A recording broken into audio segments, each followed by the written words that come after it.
Hey, now it's Anthony with A&A, and I'm bringing you guys another lawn care story. Let's just get right into it. It's 2015. Business is going great. I'm picking up new clients left and right. I just picked up this new client, nice size yard. I'm charging her 55 per cut every 10 days, so that's 3 cuts a month. So one day I show up. I've been cutting the yard for a while. One day I show up and there's a big tree had fell in her yard, so there's no way I can cut the backyard. So I call her and I say, "Hey, don't you know it's a tree in your backyard? Tree fell in your backyard." She was like, "Yeah, I got to get somebody out there to come and get it out, and could you hold off on cutting it maybe till next week, till I get everything done?" I'm like, "Sure." So I come. She texts me and let me know that the tree had been removed and everything is all good. I can come back and cut the yard. So I come back. I cut the yard. I check under the mat. And there's no check. Okay, in lawn care, this type of things happens all the time. People forget, they're busy. So I text her. I say, "Hey, I'm done with your yard. I looked under the mat. I didn't see a check." And she said, "Oh, I'm sorry, I forgot." I said, "Okay, it's cool. I can send you an invoice."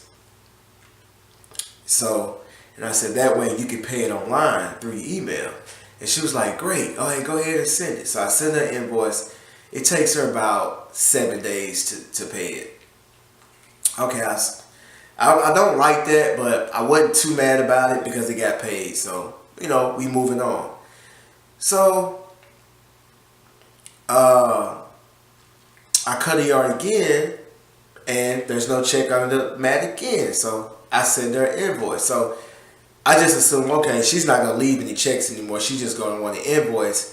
And I noticed that this no check on the mat happened several times. So I noticed that now she just wants the invoice. And the cool thing about the invoice to her is that she can pay it when she gets ready. She doesn't have to pay it on that day. See, you write a check, I go cash the check that night. By the next morning, it's cleared. So if she doesn't have the money, she can wait. So I think that's what she was doing. So, I was cool with it. I wasn't going to really trip over, 4 or 5 days late, 7 days late paying. I wasn't going to worry about it. I was just going to keep moving on. Well, one day she calls me and she says, well, matter of fact, she texts me, and I can read y'all the text now. And this is last year. She texts me. She says, "Hello, Anthony. Can you please cut the bushes the next time you come and cut my grass? Is that included in my $55 price? I'm hoping it is. Thanks." I said, "I can do that. This is me texting her back. I can do that. It will be 25 extra." All right. So she says, "I thought you said it would be $55 to cut the grass and bushes. If not, I'll find someone else. It shouldn't be $25 more to cut the bushes. I'll pay you 10. Okay. Dollars more, that is. Okay. So I told her $80 total. She said, "No, sorry. I'm not paying $80. I will find someone else who can cut my grass and bushes for $65 total." I said, "Okay." So she texted me back and she said, "It's okay for me to find someone else? Or will you do it for $65 or $70 maximum?" Oh, wow. I forgot about that. And so then she said, "The bushes only need to be cut once a month, so I will pay you the extra money once a month. I will pay you $20 extra if that works for you." I said, "You can find someone else." I guess what happened is when she sent me the text that said, "It's okay to find someone else," I guess these two texts came in at the same time. So I already told her, "Look, you can find someone else," because the way she's talking to me, I don't really like the tone of the text.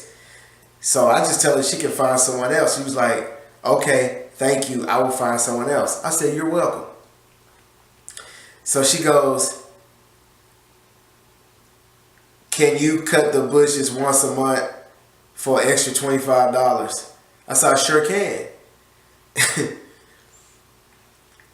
And she says, okay, thank you. I'm having a neighbor do it today, so probably won't need it until next month or after. I will let you know. I'm sorry about the text messages. I had a rough day yesterday. No problem. Your neighbor cutting the grass or just the bushes? He is doing the bushes. The grass looks okay right now. Maybe you can cut it next week or so if that works for you. I said, okay. She was like, thanks. Okay. Now, this is one thing when you're in this type of business. People look down on you. Actually, they do. A lot of them don't, but some of them do. They look down at you. They look at you as just a little dirty yard guy. And they don't realize that you run a business. Like me, I have a white collar approach to a blue collar business. You know, and your business is what you make it. Don't let nobody demean you or make you feel like you less than.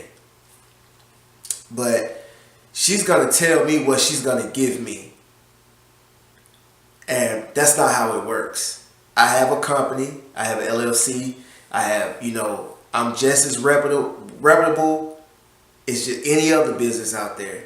When a plumber comes to her house and fixes a leak and he gives her a price, she doesn't sit there and argue with him. She pays it. And that's just not how things work. If I went to Best Buy to buy a big screen TV and they tell me it's $500, I can't say, I'm not paying $500. I'll give you $5. I'll give you $4.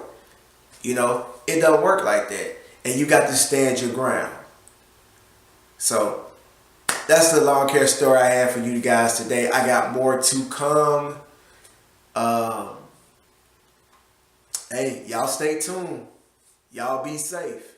And I'll see you in the future.